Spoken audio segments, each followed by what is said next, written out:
Hello, my name is Hogyeong Kim, and for this presentation, I would like to introduce Tokyo's transit-oriented development and what lessons we can learn from Tokyo and apply to New York City. First, let's see Tokyo's demographics.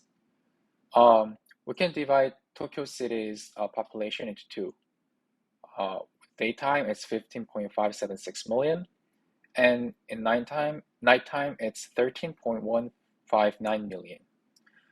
We can divide the population into two because all company buildings and offices are gathered in central Tokyo, and so most of jobs in Tokyo metropolitan area are here.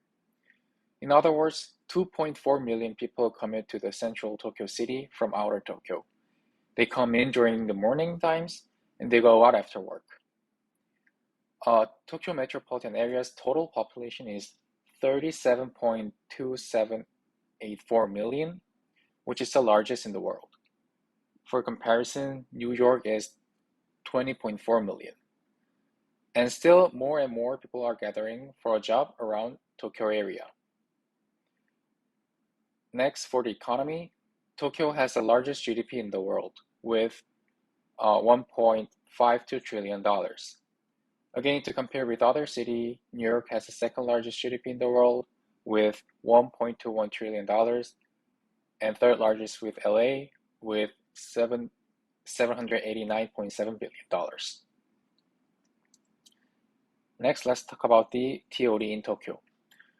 So Japanese government knew more and more people will gather around Tokyo. This is because more company offices and jobs will gather people. So the government planned to construct new towns along railways.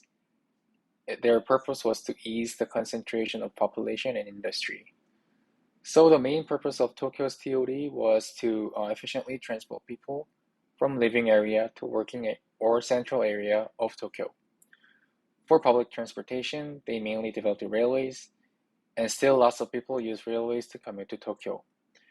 I have visited Tokyo and used subway, and it was very clean and convenient, and it connects most of the city.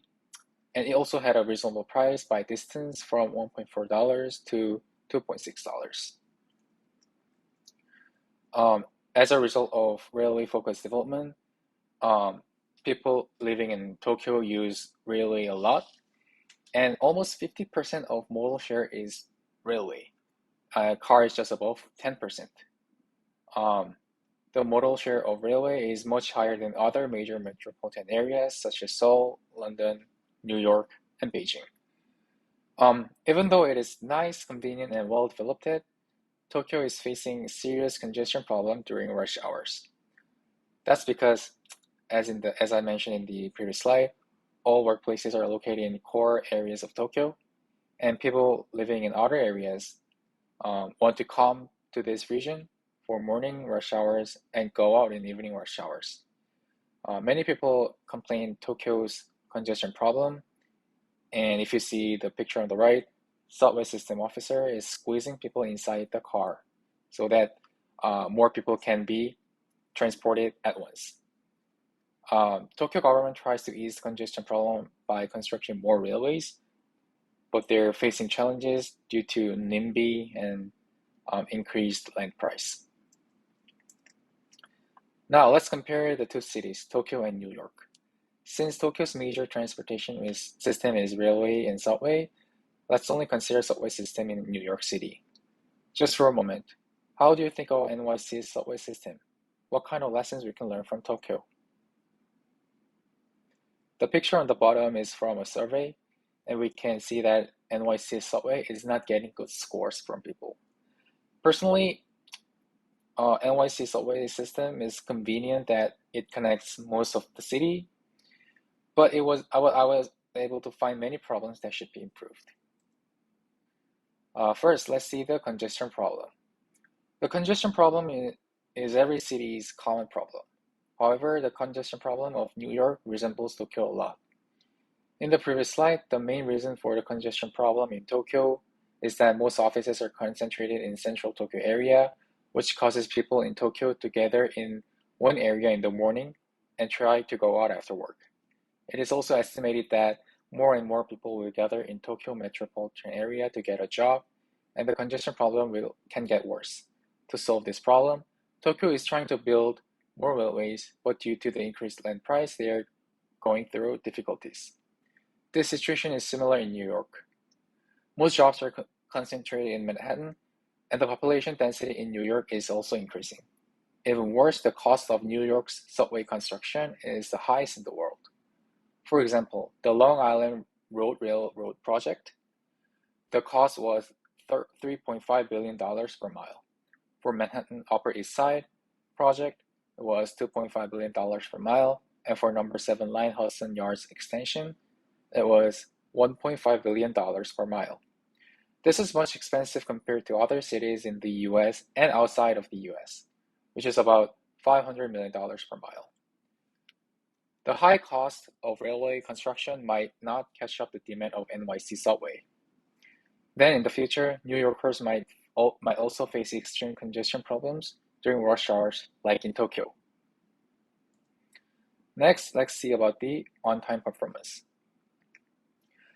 NYC subway has a very bad on-time performance. It was 84% in 2012, but it kept decreasing and peaked until 2017 when there was a New York City transit crisis. According to a survey from a press from 1,227 people, they reported the subway delays caused 74% late for work meetings, 18% of reprimanded, and 13% of losing wages. The delaying problem also relates to the economic issues of NYC. NYC announced that they will invest more money in improving the subway, but I'm sure we are all still experiencing a lot of delays whenever we are using the subway system. On the other hand, Tokyo's on-time performance is very astonishing. As I introduced before, Tokyo metropolitan area has the largest population in the world and the highest rate of railway motor share. However, they are doing good with managing delays. For example, JR is the largest railway company in Tokyo, which is also largest in Japan, and 17 million passengers use the JR railway per day on 12,209 trains. Surprisingly, their average delay is only 20 seconds. Other railway companies in Tokyo also have a low average delay, which is only 50 seconds. We can see that the delay is less than 1 minute on average, which is much less than NYC. New York City's MTA said that the main reason for the delay is the overcrowded problem. However, Tokyo also has overcrowded problems, especially during rush hours, but they are handling this problem quite well. So if the overcrowded problem is actually the main reason, MTA should definitely ask for advice from Tokyo's railway system. Finally, let's talk about the maintenance and safety. NYC subway can learn how they should maintain the subway clean and safe from Tokyo. Tokyo's subway is famous for being clean, satisfactory, and convenient. People using the subway are also trying to keep the train clean so that they don't give discomfort to other passengers. Also, in terms of safety, Tokyo has a low crime rate, which led the subway system to have a low crime rate too. On the other hand, NYC subway is somewhat far from safe and clean. Many homeless people are trying to stay in the subway. NYC subway is degenerated into rolling homeless shelters. Also, as people get used to pandemic, more and people are using the subway recently, and as a result, there was a surge in train cars sold with urine, feces, vomit, and blood. Finally, there was also a rising in crime on subways, including recent shootings. NYC subway also has high crime rates such as gunfire, hate crimes, and pushing people in front of train. These are not just NYC subway's problem, but it is highly related with the social problems.